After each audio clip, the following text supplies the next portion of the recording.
Assalamualaikum warahmatullahi wabarakatuh. Kami dari kelompok 3 yang beranggotakan Naila Hairil Mala dan Ratih Tripertiwi akan mempresentasikan materi ke-9, yaitu survei metode pengumpulan data dan analisis data kualitatif.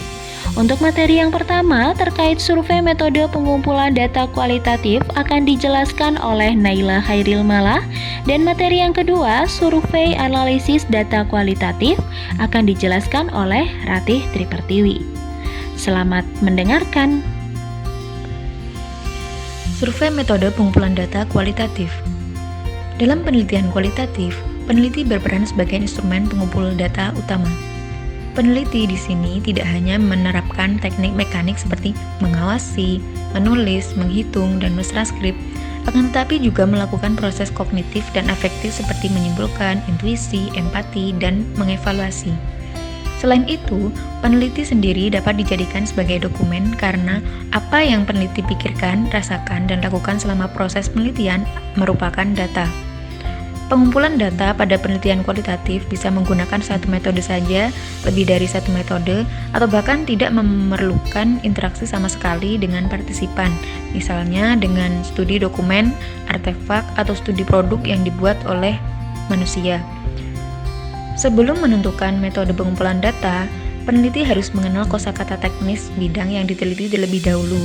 Kemudian barulah mempertimbangkan kesesuaian metode dengan tujuan penelitian, pertanyaan penelitian, dan bentuk representasi serta presentasi yang diusulkan. Hal penting yang perlu dipastikan sebelum melakukan penelitian dan pengumpulan data ialah peneliti harus mendapatkan persetujuan kelembagaan yang diperlukan dan persetujuan partisipan. Berikut ini akan dijelaskan 3 metode pengumpulan data yang bisa digunakan dalam penelitian kualitatif. Yang pertama ialah wawancara partisipan. Metode wawancara partisipan merupakan cara yang efektif untuk mengumpulkan dan mendokumentasikan dengan bahasa, perspektif, perasaan, pendapat, nilai, sikap, dan keyakinan individu atau kelompok tentang pengalaman pribadi dan dunia sosial di samping informasi faktual tentang kehidupan mereka. Topik penelitian, tujuan, dan jenis pertanyaan membentuk dasar subjek yang diteliti. Selain itu, improvisasi percakapan juga dapat memperkaya area dan wawasan untuk penelitian lebih lanjut. Format wawancara dapat disusun terstruktur, yang terdiri dari serangkaian pertanyaan yang disiapkan secara spesifik untuk ditanyakan dalam urutan tertentu dari setiap partisipan, atau disusun tidak terstruktur yang hanya berupa topik umum untuk eksplorasi yang memungkinkan. Wawancara bisa terencana atau terjadi secara spontan. Wawancara dapat dilakukan hanya dengan satu orang, beberapa orang secara terpisah, berpasangan, keluarga, atau kelompok fokus. Kemudian, partisipan dapat diwawancarai sekali atau beberapa kali selama periode kerja lapangan. Selanjutnya, pemilihan partisipan wawancara. Penentuan partisipan wawancara dengan cara memilih subjek yang paling sesuai dan paling mungkin memberikan jawaban dan tanggapan substantif atas pertanyaan yang diteliti. Misalnya, pada penelitian studi kasus yang hanya meneliti satu individu. Kemudian, jika subjek penelitian berupa sejumlah orang yang dapat dipilih, pertimbangkan perspektif subjek yang paling mewakili beragam lanskap dari latar sosial dan budaya yang diteliti. Keterbatasan waktu, anggaran, dan tenaga peneliti ialah salah satu faktor penting untuk dipertimbangkan. Untuk itu, pengambilan sampel digunakan untuk tujuan penelitian yang relevan dalam mengumpulkan gambaran umum perspektif yang luas hingga terfokus secara ketat. Tidak setiap partisipan dapat mewakili populasi secara luas, karena kedalaman wawasan dan pengalaman setiap individu ialah berbeda. Oleh karena itu, akan lebih baik jika peneliti melakukan wawancara sebanyak mungkin partisipan untuk mendapatkan temuan yang semakin kredibel dan dapat dipercaya. Namun, banyaknya partisipan yang cukup dapat bergantung pada banyak faktor. Tetapi, selama memiliki data wawancara yang memadai, baik satu atau banyak informan, peneliti akan memiliki korpus yang cukup untuk dianalisis. Kemudian, pilihan optimal dalam pengambilan sampel adalah meneliti orang yang belum pernah ditemui atau baru dikenal, dan di lokasi atau pengaturan tertentu yang belum pernah dikunjungi atau dipelajari secara mendalam oleh peneliti. Hal ini bertujuan untuk memberikan pemahaman baru dan tambahan wawasan yang luas kepada peneliti. Kemudian persiapan wawancara.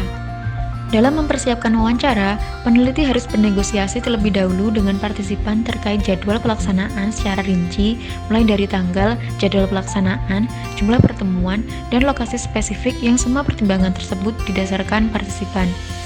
Pertimbangan tersebut tidak boleh mempersulit partisipan dan harus memberikan kenyamanan, keamanan, serta privasi yang cukup bagi partisipan. Hubungi partisipan setidaknya 1 hari sebelum wawancara sebagai pengingat, atau lakukan penjadwalan ulang jika diperlukan. Selain itu, waktu yang tersedia selama wawancara seringkali terbatas, sehingga setiap pertanyaan yang diajukan harus memiliki tujuan tertentu untuk agenda wawancara. Kelancaran wawancara tergantung pada kesiapan perencanaan peneliti, mulai dari daftar pertanyaan, negosiasi partisipan, hingga kesiapan peralatan yang digunakan untuk wawancara. Pertanyaan wawancara berbeda dari pertanyaan penelitian, tetapi tetap harus diturunkan dari pertanyaan wawancara tersebut agar penelitian berjalan secara natural. Secara umum, pertanyaan wawancara yang baik meminta perspektif dan cerita partisipan dengan pilihan bahasa yang hati-hati agar menghasilkan jawaban yang penuh dengan kesimpulan. Dalam beberapa wawancara, bisa menggunakan bantuan sarana gambar, dokumen, atau item, petunjuk visual, dan taktik. Semacam itu bisa merangsang tanggapan partisipan dan bisa mengefektivitaskan proses wawancara partisipan. Kemudian, jika wawancara memerlukan tindak lanjut, peneliti bisa meninjau rekaman atau transkrip sebelumnya untuk merumuskan pertanyaan baru atau topik baru yang lebih spesifik untuk eksplorasi sesuatu yang menarik atau sesuatu yang membutuhkan penjelasan yang ingin diketahui lebih lanjut oleh peneliti. Berikutnya ialah pendokumentasian wawancara. Perkembangan teknologi digital terkini telah menyediakan berbagai pilihan media untuk membantu peneliti dalam pendokumentasian wawancara. Peneliti bisa menggunakan perekam pita kaset mikro analog yang berupa suara hingga perekam video digital yang lebih canggih. Semakin canggih media yang digunakan, semakin memudahkan kerja peneliti dalam mentranskrip dan menganalisis data wawancara. Namun, penggunaan media pendokumentasian wawancara juga harus memperhatikan kenyamanan informan yang diwawancara. Penggunaan rekaman suara untuk satu informan sudah cukup untuk tujuan pengumpulan data kualitatif dan akan jauh lebih mudah jika menggunakan rekaman video digital. Wawancara video atau rekaman video selanjutnya diubah menjadi transkrip tertulis atau diunduh secara digital ke dalam program perangkat lunak untuk mendokumentasikan dan menganalisis data. Meski begitu, ada kalanya teknologi tidak mampu menangkap informasi wawancara karena keterbatasan malfungsi teknologi. Disinilah peran peneliti sebagai instrumen utama pengumpul data. Oleh sebab itu, sangat disarankan kepada peneliti untuk mencatat kata kunci dan frasa yang diucapkan oleh informan dan catatan pribadi serta memo untuk diri sendiri selama proses wawancara. Pelaksanaan wawancara. Dalam wawancara penelitian, tercipta konteks persona ahli secara tidak langsung dari pihak peneliti serta partisipan yang dianggap memiliki informasi yang diinginkan oleh peneliti. Meski semua partisipan atau informan dianggap sama sebagai ahli pada bidangnya, peneliti tetap harus melakukan wawancara dengan sopan dan hormat dengan memperhatikan berbagai aspek seperti perbedaan usia, jenis kelamin, etnis, kelas sosial, latar belakang pendidikan, dan sebagainya. Peneliti harus bisa mengadopsi nada berbicara berdasarkan siapa informannya. Misalnya, berinteraksi dengan orang dewasa akan berbeda jika dilakukan dengan anak kecil. Selain itu, peneliti harus bisa menjadi pendengar yang simpatik dan empati, tidak menilai atau menghakimi apa yang dikatakan informan, melainkan menyediakan forum agar suara informan didengar. Kemudian, peneliti diharapkan bisa menyelaraskan nuansa suara bahasa tubuh untuk mengetahui apakah informan jujur dengan tanggapan mereka, bukan untuk menantang mereka secara langsung. Tujuannya adalah untuk menciptakan suasana dan hubungan kerja yang nyaman, aman, dan adil. Berikut ini adalah hal-hal yang harus dilakukan peneliti berdasarkan tahapan pelaksanaan wawancara. Yang pertama, pada tanggal wawancara dijadwalkan, Peneliti harus tiba di lokasi sebelum wawancara dimulai untuk mempersiapkan tempat dan kebutuhan saat wawancara. Bisa juga disediakan air minum atau konsumsi jika diperlukan. Yang kedua, sebelum wawancara, ucapkan terima kasih kepada informan atas waktu dan kesediaannya untuk diwawancara. Jangan lupa konfirmasikan waktu berakhirnya wawancara atau berapa banyak waktu yang dapat ditawarkan oleh informan. Lanjutkan ke dokumen izin yang diperlukan yang mungkin perlu ditinjau dan ditandatangani. Mintalah izin untuk menyalakan perekam suara dan mengujinya untuk memastikan bahwa semuanya berfungsi dengan baik. Yang ketiga ialah awal wawancara. Peneliti memberikan gambaran terkait tujuan penelitian untuk menciptakan hubungan yang adil dan nyaman antara peneliti dan informan. Kemudian, wawancara bisa dimulai dengan menanyakan informasi dasar penting yang relevan dengan penelitian sebagai pemanasan antara kedua belah pihak sebelum masuk ke jantung wawancara. Dan yang keempat, ialah selama wawancara, peneliti tidak lupa untuk membuat catatan penting. Berikutnya ialah penerjemahan wawancara. Setelah wawancara selesai, usahakan sesegera mungkin mendengarkan rekaman suara dari awal hingga akhir untuk memperkuat ingatan dan pemahaman isi wawancara. Selama proses mendengarkan rekaman, catat informasi-informasi penting yang bisa menambah wawasan, memberikan pemahaman terhadap kajian penelitian, atau memberikan stimulus sebagai pertanyaan lanjutan. Selain itu, sangat penting untuk mencadangkan rekaman suara demi keamanan serta guna memulai menerjemahkan dokumen. Penerjemahan rekaman wawancara menjadi teks tertulis bisa dilakukan sendiri atau dengan bantuan, yaitu menyewa transcriber profesional. Hal ini bisa dilakukan apabila ada keterbatasan waktu atau keterbatasan sumber daya pada penelitian. Dalam penerjemahan, transkripsi data dilakukan sesuai dengan kebutuhan peneliti, kecuali jika yang diteliti berupa analisis percakapan atau wacana. Transkripsi baru dilakukan secara terperinci. Metode pengumpulan data yang kedua ialah pengamatan partisipan. Pengamatan partisipan adalah metode yang berakar pada tradisi penelitian etnografis studi antropologis. Pada mulanya, pengamatan partisipan ini dilakukan di luar negeri untuk mengamati dan mendokumentasikan budaya rakyat. Tetapi sekarang, etnografi kontemporer bisa terjadi di lingkungan manapun, seperti perkotaan, pedesaan, ruang kelas sekolah, kantor, organisasi besar, atau dunia maya. Tujuan studi etnografi ialah untuk menangkap tindakan, reaksi, dan interaksi natural manusia untuk menyimpulkan cara berpikir serta perasaan mereka. Pola aksi sosial yang dibangun oleh subjek penelitian bisa memberikan wawasan yang mungkin tidak dapat diperoleh dengan metode wawancara atau metode pengumpulan data lainnya. Pengamatan partisipan ditujukan pada tindakan sosial, yaitu dengan mengawasi rutinitas kehidupan sehari-hari partisipan. Metode ini bisa digunakan peneliti untuk melengkapi korpus data yang tidak bisa diperoleh melalui metode wawancara misalnya. Hal ini karena metode pengamatan bersifat alami, sedangkan wawancara lebih bersifat artifisial. Pengamatan partisipan ini dapat berfungsi sebagai pendahuluan untuk mendapatkan wawancara awal sebelum melakukan wawancara partisipan. Posisionalitas dalam pengamatan partisipan. Dalam penelitian lapangan etnografi, posisi peneliti dalam proses observasi dan dokumentasi sistematis dapat bervariasi. Selain itu, lokasi baik fisik maupun konseptual dapat menentukan berapa banyak dan jenis data yang dikumpulkan. Posisi peneliti dalam pengamatan bisa dilakukan dengan jarak jauh atau ikut serta secara langsung dalam aktivitas sehari-hari subjek penelitian yang disebut juga dengan partisipasi penuh.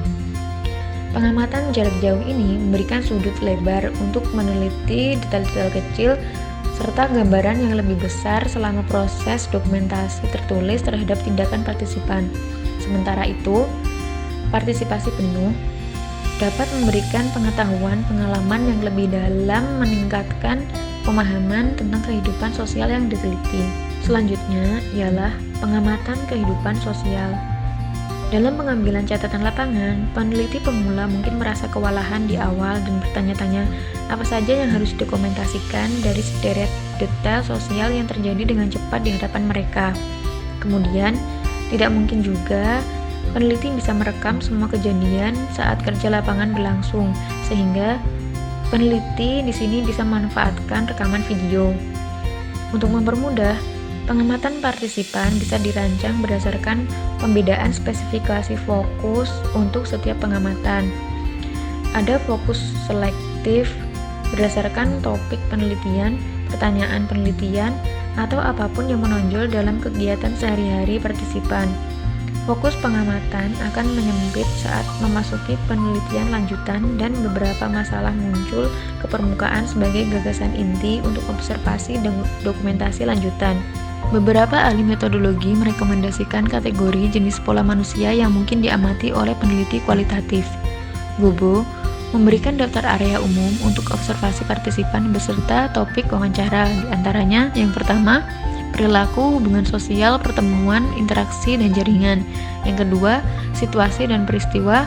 Yang ketiga, aturan dan konvensi sosial. Yang keempat, upacara dan ritual. Kelima, keyakinan, sikap, nilai, stereotip, dan opini. Yang keenam, emosi dan motivasi. Yang ketujuh, produk budaya seperti gambar, lukisan, film, sandiwara teater, dan program televisi. Dan yang terakhir, yang kedelapan, ialah dokumen dan teks seperti teks sejarah, sastra, dan jurnalistik. Daftar ini merupakan kategori efektif yang baik untuk pengamatan terperinci.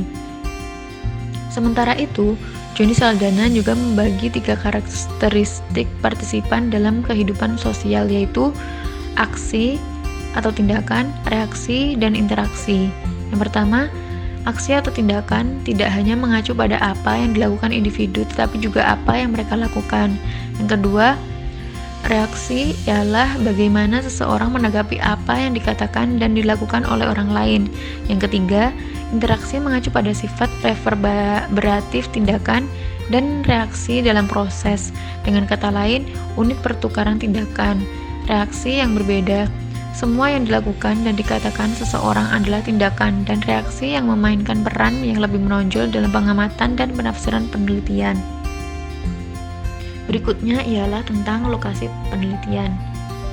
Kesuksesan pengumpulan data pada pengamatan partisipan ditentukan oleh lokasi yang tepat pada pengamatan penelitian. Lokasi penelitian ini didasarkan pada topik dan pertanyaan penelitian. Sebelum melakukan pengamatan, pastikan untuk mendapatkan perizinan dari partisipan yang akan diamati terlebih dahulu atau lembaga partisipan terkait seperti sekolah, rumah pribadi, tempat bisnis, rumah sakit, dan sebagainya. Secara umum, tempat pengumpulan data yang dapat diakses publik seperti restoran, stadium, pusat belanja, dan sebagainya tidak membutuhkan izin dari setiap orang di sana. Akan tetapi, peneliti mungkin saja masih membutuhkan persetujuan dari Dewan Penyelidikan Institusional untuk melakukan penelitian. Tahap berikutnya ialah penulisan catatan lapangan. Catatan lapangan awal adalah dokumentasi tertulis peneliti tentang pengamatan partisipan yang dapat dikembangkan atau diekstraksi dari rekaman video dari lokasi pengamatan. Perspektif tentang bagaimana catatan lapangan harus disusun sangat bervariasi. Penulisan catatan lapangan dilakukan sejelas mungkin dengan mencatat detail yang relevan. Setelah melakukan pengamatan, lakukan analisis penulisan catatan lapangan untuk merevisi, menambahkan detail tertentu, atau menghasilkan beberapa memo analisis awal dari hasil pengamatan. Sebelum ingatan tentang pengamatan hilang, setiap sesi pencatatan lapangan selesai, sesegera mungkin transfer ke dokumen untuk diproses dan diperluas lebih jauh agar didapatkan penemuan baru tentang data. Dalam proses penulisan catatan lapangan, pisahkan antara fakta dengan kesimpulan pribadi, komentar, tanggapan subjektif, dan interpretasi tindakan dengan mencatatnya dalam paragraf terpisah yang diberi label OOC atau komentar pengamat. Bogdan dan Bigland juga merekomendasikan pemberian judul pada setiap rangkaian catatan lapangan dengan frasa yang dapat menangkap fokus pengamatan. Penulisan secara deskriptif berguna untuk memastikan bahwa peneliti mendokumentasikan tindakan sosial, reaksi, dan interaksi dengan cara yang dapat dipercaya untuk analisis data. OC adalah kesempatan pribadi peneliti untuk membuat makna introspektif terhadap apa yang diamati. Tata cara penulisan catatan lapangan dengan sistem ini yaitu yang pertama, OC pada kutipan dipisahkan dari teks deskriptif dan cetak miring. Yang kedua, penulisan OC ditandai dengan warna berbeda atau dikasih tanda sorotan teks dengan warna kuning. Dan yang terakhir ialah kutipan langsung ditempatkan dalam tanda kutip.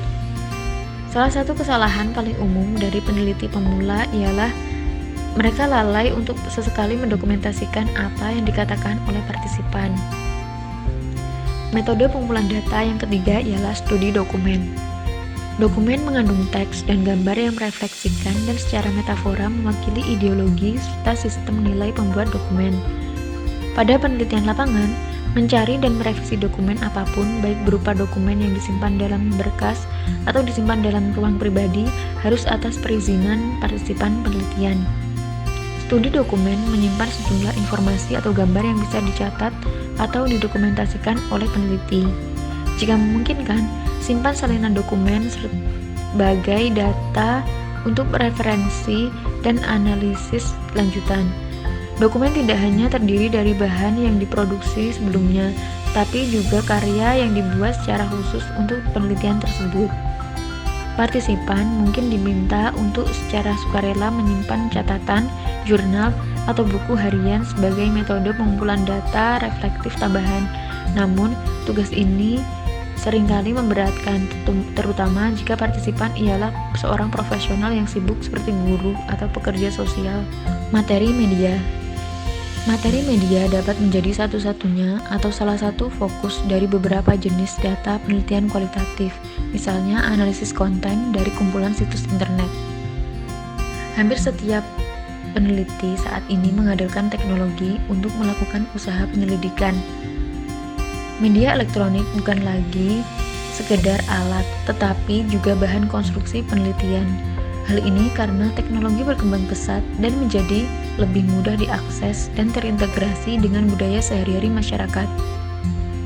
Budaya digital memang melahirkan sumber data baru bagi peneliti kualitatif. Situs internet, email, pesan singkat, dialog ruang obrolan, tweet, blog, vlog, dan bentuk komunikasi media lainnya yang diproduksi atau diakses oleh subjek penelitian dapat memberikan jejak kaki dan tanda tangan elektronik. Pesan teks dan tweet adalah bagian kecil dari informasi keluaran yang menunjukkan tindakan awal dan reaksi interaktif digital terhadap masukan manusia. Bentuk-bentuk data ini lebih susah untuk ditinjau kecuali partisipan secara sukarela mengunggah informasi secara terbuka atau berkomunikasi langsung dengan peneliti melalui media ini. Pengumpulan dan analisis bahan-bahan ini sebanding dengan proses untuk dokumen kertas. Tetapi, sekarang ada konteks elektronik dan digital yang perlu dipertimbangkan. Salah satunya terkait etika penelitian media, yaitu mengenai perizinan aksesibilitas informasi media yang bersifat terbuka untuk dijadikan sebagai materi penelitian. Selanjutnya ialah material budaya. Pengamatan peserta berfokus pada tindakan, reaksi, dan interaksi manusia serta mendokumentasikan objek dan benda seperti artefak yang menyertai partisipan dalam kehidupan sehari-harinya. Material budaya seperti itu merupakan salah satu komponen penting dalam mengungkapkan kehidupan sosial partisipan dalam pengumpulan data penelitian kualitatif. Semua manusia memiliki atau memanfaatkan berbagai jenis benda material untuk keperluan kehidupan sehari-hari, pekerjaan, dan kesenangan.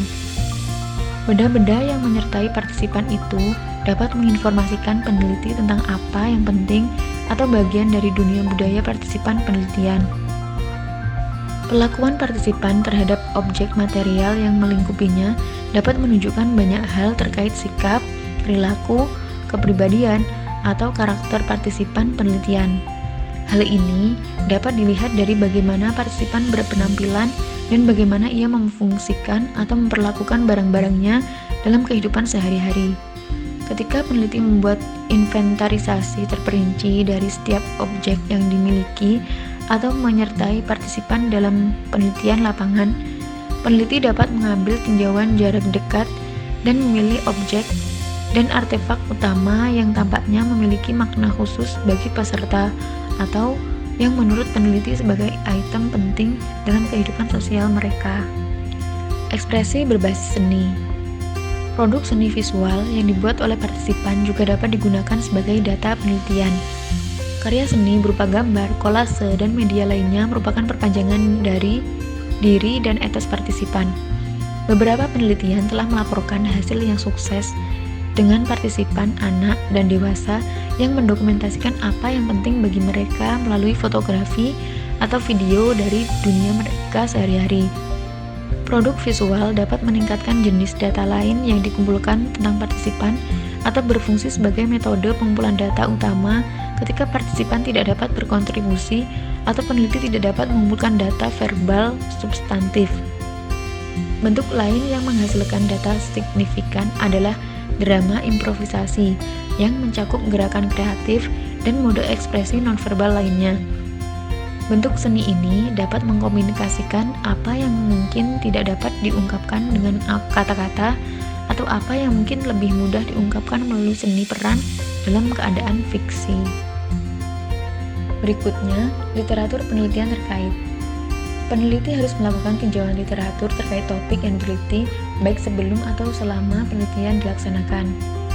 Tinjauan penelitian terdahulu memiliki banyak kelebihan, yaitu yang pertama, sebagai dasar dan panduan persiapan penelitian, yang kedua, sebagai sumber data potensial untuk mendukung dan meningkatkan analisis peneliti, yang ketiga, dapat menawarkan sesuatu yang beda dari subjek yang diteliti, yang keempat, menguatkan temuan selama proses penelitian, dan yang terakhir yaitu membangun dan memperluas temuan orang lain atau untuk mendekati fenomena yang telah diteliti sebelumnya dengan perspektif baru. Tinjauan literatur yang telah lama ada dalam penelitian akademis merupakan ritual wajib bagi peneliti. Kegiatan pengumpulan data yang sudah ada sebelumnya ini dapat memengaruhi perencanaan desain penelitian dan juga dapat menjadi bagian aktif dari korpus data untuk dianalisis. Selanjutnya, data kuantitatif. Peneliti kualitatif harus bisa pula memasukkan informasi statistik yang relevan dengan penelitian mereka. Hal ini mengandung pengertian bahwa terkadang angka dapat menambah wawasan, tekstur, dan konteks pada penyimpanan data kualitatif dalam sebuah laporan. Namun, statistik dalam laporan tidak selalu harus memiliki cakupan yang luas. Angka yang kecil juga dapat memberikan poin referensi untuk memahami situasi yang berbeda. Oleh karena itu, saat melakukan penelitian, selain memperhatikan sisi kualitas, peneliti juga mencurahkan sedikit perhatiannya dalam hal kuantitatif yang terkait, seperti berapa banyak, seberapa sering, seberapa jarang, apa yang meningkat, apa yang menurun, dan sebagainya. Yang terakhir ialah pengelolaan data. Data yang telah dikumpulkan sangat perlu dikelola untuk mempermudah peneliti dalam menganalisis korpus-korpus data. Hal-hal yang bisa dilakukan dalam pengelolaan data oleh peneliti diantaranya yaitu yang pertama, memasukkan data yang terkait dengan penelitian dalam satu file pengolah data berdasarkan urutan kronologis. Yang kedua, mencadangkan dan menyimpan data penelitian file seperti transkrip wawancara terpisah, catatan lapangan terpisah, memo analitik terpisah, dan semacamnya sebagai tindakan pencegahan dalam satu file master besar. Yang ketiga, mengatur fitur teks seperti huruf tebal, huruf miring, ukuran huruf, pewarnaan, dan penyorotan, ditambah penggunaan beberapa judul dan subjudul untuk mempermudah dalam pencarian data. Yang keempat, mengkategorikan data ke dalam bagian yang sesuai. Dan yang kelima, melindungi data penelitian dengan menyimpan dan mencadangkan file elektronik beberapa kali atau menyimpan materi hard copy dengan salinan cadangan yang disimpan di lokasi yang terpisah. Selanjutnya, survei analisis data kualitatif. Dalam melakukan penelitian kualitatif, terdapat berbagai variasi genre, elemen, gaya penelitian, serta berbagai metode yang tersedia guna menganalisis data kualitatif. Pilihan analisis paling sering didasari oleh metode yang selaras dengan pemilihan genre dan kerangka konseptual. Analisis yang dilakukan haruslah bersifat faktual, konseptual, dan juga interpretatif. Menurut Steig, selaku ahli metodologi, menyatakan bahwa penelitian yang baik tidak hanya tentang metode yang baik saja, melainkan tentang pemikiran yang baik pula. Oleh sebab itu, pengertian mengenai cara berpikir secara kualitatif perlu dimatangkan terlebih dahulu sebelum terjun dalam penelitian kualitatif yang sesungguhnya. Konstruksi pola. Dunia alam dipenuhi dengan pola karena kita sebagai manusia telah membangunnya seperti itu. Kumpulan bunga yang tumbuh liar di lapangan memiliki pola, seperti halnya pola daun dan kelopak bunga. Begitu pula dengan objek fisik yang telah diciptakan manusia, seperti konstruksi, organisasi, dan juga demokrasi. Kecenderungan manusia tersebutlah yang membuat pola ini masuk ke dalam proses pelaksanaan analisis data kualitatif. Hal tersebut dapat dilihat melalui adanya transkrip wawancara, catatan lapangan, dokumen, dan bentuk data lainnya, yang tentunya terbentuk dan terprogram untuk menertibkan proses penelitian. Penentuan pola adalah salah satu langkah pertama dalam proses analisis data dan metode dalam proses penelitian. Penjelasan deduktif, induktif, dan abductive reasoning. Dalam penelitian kualitatif, terdapat rekomendasi petunjuk dari ilmuwan field mengenai strategi analitis. Terdapat 3 cara dalam menentukan strategi analitis, yaitu deduktif, induktif, dan juga abductive reasoning. Pertama, deduktif merupakan apa yang kita biasanya simpulkan melalui fakta dan juga bukti. Kedua, induktif merupakan apa yang kita eksplorasi dan simpulkan untuk dapat dipindahkan dari khusus ke umum, berdasarkan pemeriksaan bukti dan akumulasi pengetahuan. Ketiga, objective reasoning merupakan bukti bahwa penjelasan tentunya didasari oleh sebuah petunjuk. Kode dan proses pengkodean. Pengkodean adalah metode penemuan yang memberi arti pada setiap bagian data. Kode-kode ini berfungsi sebagai cara untuk membuat pola, mengklasifikasikan, dan kemudian mengatur ulang setiap datum menjadi kategori yang muncul untuk dianalisis lebih lanjut. Kode dalam analisis data kualitatif paling sering berupa kata atau frasa pendek yang secara simbolis memberikan atribut sumatif, menonjol, atau menangkap esensi untuk sebagian data berbasis bahasa atau visual. Data tersebut dapat berupa transkrip wawancara, catatan lapangan observasi partisipan, jurnal, dokumen, literatur, artefak, foto, video, website, korespondensi email, dan lain sebagainya. Konstruksi teori. Tidak setiap proyek penelitian kualitatif perlu membangun teori asli, karena hal tersebut cukup sulit dilakukan atau tergantung dari ruang lingkup kajiannya. Peneliti tentu saja dapat menggunakan teori orang lain untuk kerangka konseptual yang digunakan sebagai pedoman awal. Beberapa ahli metodologi merekomendasikan agar penulis menyerahkan asumsi apapun kepada pembaca yang menilai apakah spesifikasi laporan memiliki kegunaan untuk praktiknya sendiri. Gibson dan Brown juga memperhatikan bahwa teori dapat melakukan lebih dari generalisasi dari khusus ke pemahaman dan klaim lainnya. Teori yang baik juga dapat menggambarkan karakteristik dunia sosial, mengkategorisasi dan menghubungkan aspek dunia sosial, membandingkan karakteristik dunia sosial, dan menginterogasi masalah serta asumsi yang diberikan. Grounded Theory.